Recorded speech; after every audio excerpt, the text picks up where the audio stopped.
Assalamualaikum warahmatullahi wabarakatuh. Perkenalkan nama saya Reno Rahmadania dengan NIM 21002025.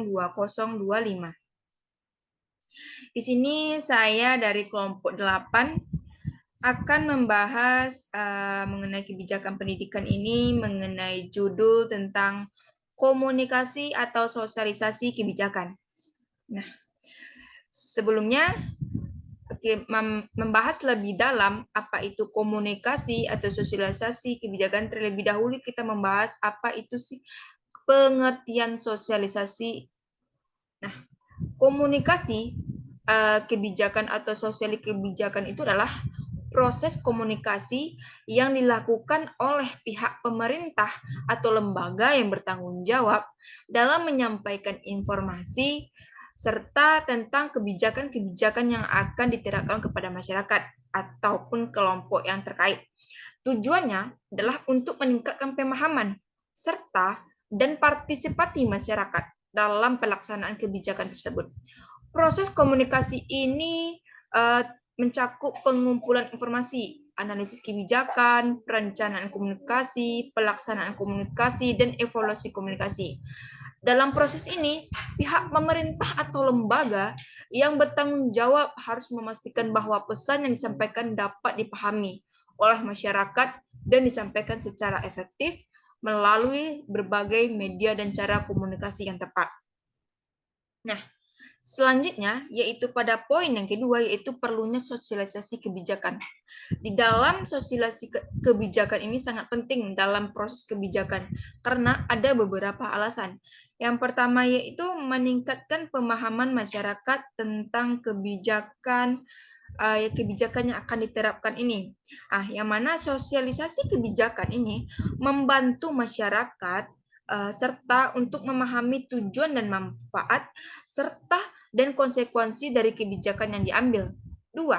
Meminimalkan resistensi atau konflik dalam pelaksanaan kebijakan.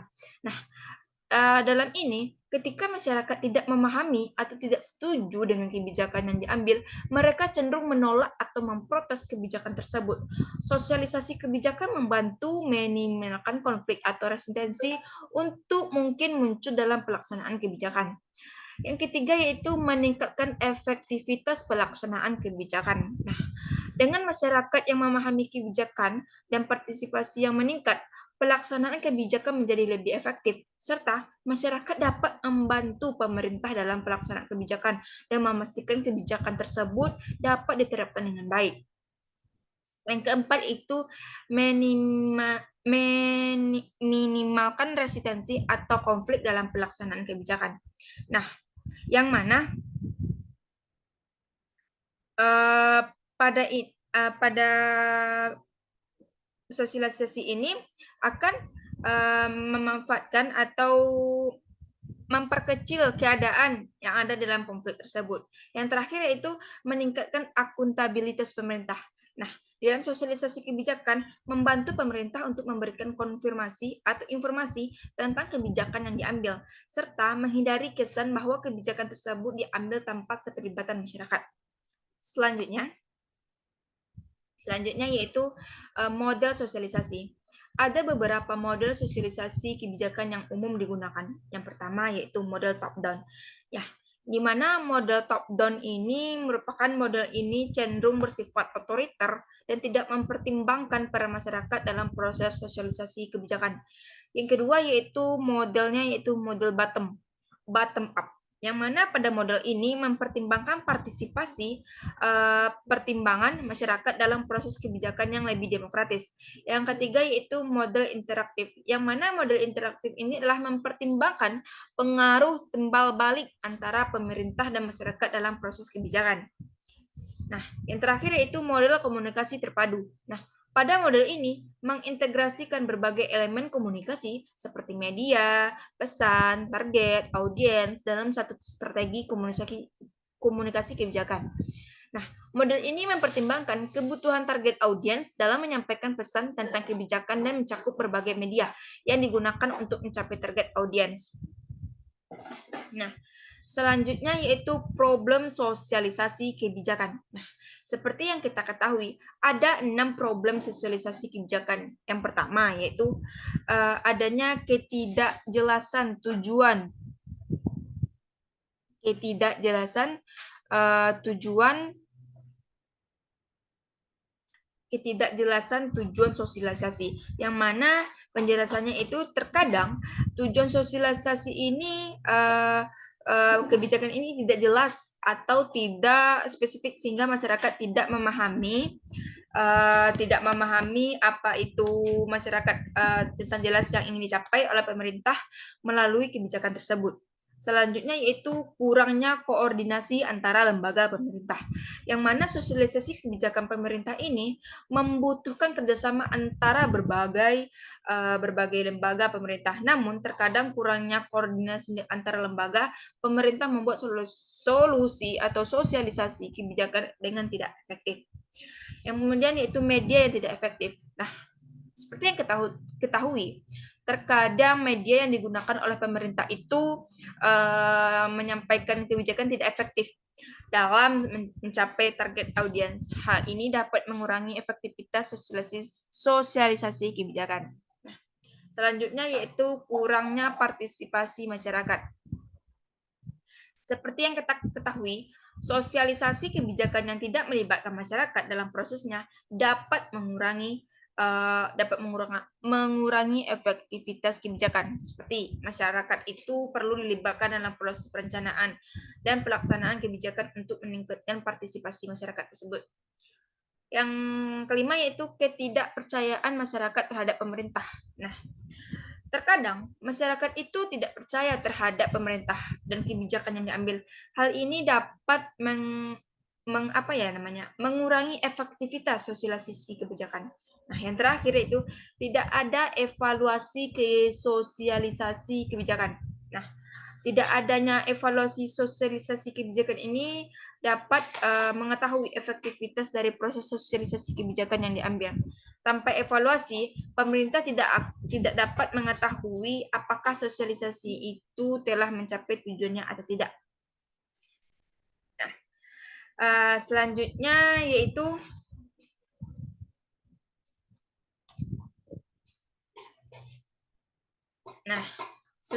yaitu kita bahas mengenai komunikasi. Nah, sebelumnya kita telah membahas mengenai sosialisasi. Selanjutnya tahap yang kedua itu kita membahas tentang komunikasi. Nah, yang pertama ada pembagiannya perlunya komunikasi. Nah, perlunya komunikasi ini ada 4. Yang pertama yaitu perlunya komunikasi itu ada 4. Yang pertama menghindari kesalahpahaman.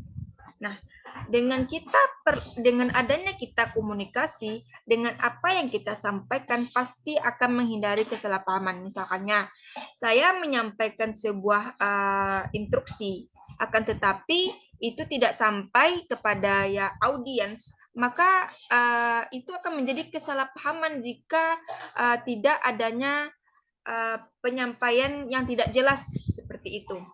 Selanjutnya yaitu yang kedua meningkatkan partisipasi. Dengan meningkatkan partisipasi dengan komunikasi tersebut, audiens akan meningkatkan meningkatkan keaktifan dalam bertanya apakah yang kita sampaikan itu jelas atau tidak gitu. Yang ketiga yaitu meningkatkan efektivitas kebijakan. Nah, yang keempat itu mendorong inovasi. Dengan adanya inovasi tersebut, audiens itu akan menimbulkan rasa ingin tahu apakah itu dia sudah pahamkah, apakah ada yang ingin dipertanyakankah, apakah ada yang lain ingin disebutkan seperti itu. Nah, selanjutnya yaitu model komunikasi. Model komunikasi itu ada 3. Yang pertama yaitu model satu arah. Seperti yang kita ketahui, model satu arah ini ada model satu arah ini seperti yang kita ketahui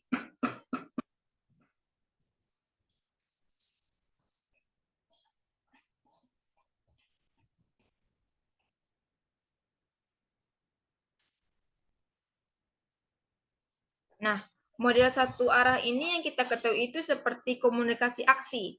Nah, yang mana komunikasi ini biasanya maksudnya di sini adalah komunikasi yang terjadi oleh si pihak. Misalkannya pembuat kebijakan sebagai komunikatornya, sementara pelaksana dan khalayak menjadi komunikannya. Pembuat kebijakan ini dianggap sebagai sumber pesan, sementara pelaksana dan khalayak. Dan juga kebanyakan dianggap sebagai penerimanya saja. Dan juga lebih lanjut, para pelaksana bertindak selaku komunikatornya, kemudian khalayak kebanyakan berlaku sebagai penerima pesannya saja. Yang kedua yaitu komunikasi dua arah. Komunikasi dua arah ini maksudnya adalah komunikasi interaksi. Yang mana komunikasi interaksi ini mempunyai aliran dua arah sekaligus, serta di aliran di atas bawah, di aliran bawah ke atas. Adanya kebutuhan yang sama antara perumus yang berpartisipasi sebagai sumber pesan yang para pelaksananya kebijakan berkapasitas sebagai penerima. Ada kebutuhan yang sama antara pelaksana dan juga kebijakan sebagai sumber pesan yang antara mereka. Yang selanjutnya yaitu komunikasi multi arah atau disebut dengan komunikasi transaksi. Komunikasi transaksi ini adalah model komunikasi yang mempunyai aliran multi arah, yang mana aliran pesan tidak saja dari sumber pesan dan juga berasal dari penerima.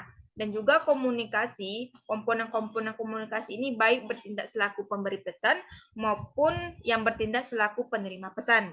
Nah, selanjutnya yaitu problem komunikasi. Problem komunikasi ini ada dua, yaitu permasalahan sumber dari komunikasi itu sendiri, yang kedua permasalahan sumbernya dari pesannya sendiri.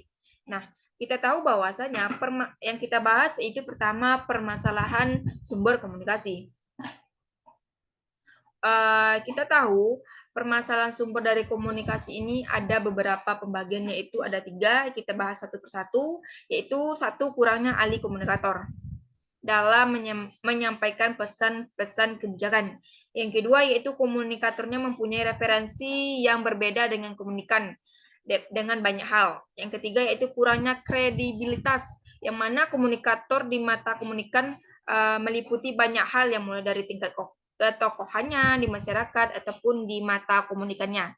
Selanjutnya yaitu kita bahas yang kedua permasalahan sumber dari pesannya sendiri, yang mana permasalahan yang bersumber dari pesannya sendiri itu terdiri dari pesan satu, pesan itu sendiri ialah rumusan kebijakan yang tidak begitu jelas.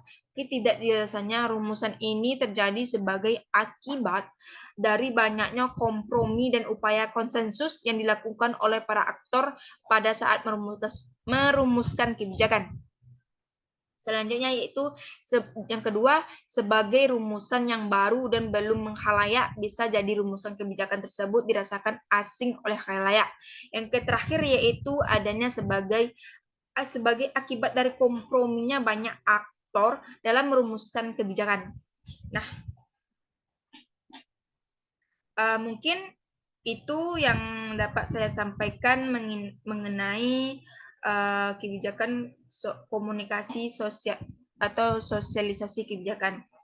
Sekian penyampaian saya. Kalau ada salah dan janggal, mohon maaf. Saya tutup dengan Assalamualaikum warahmatullahi wabarakatuh.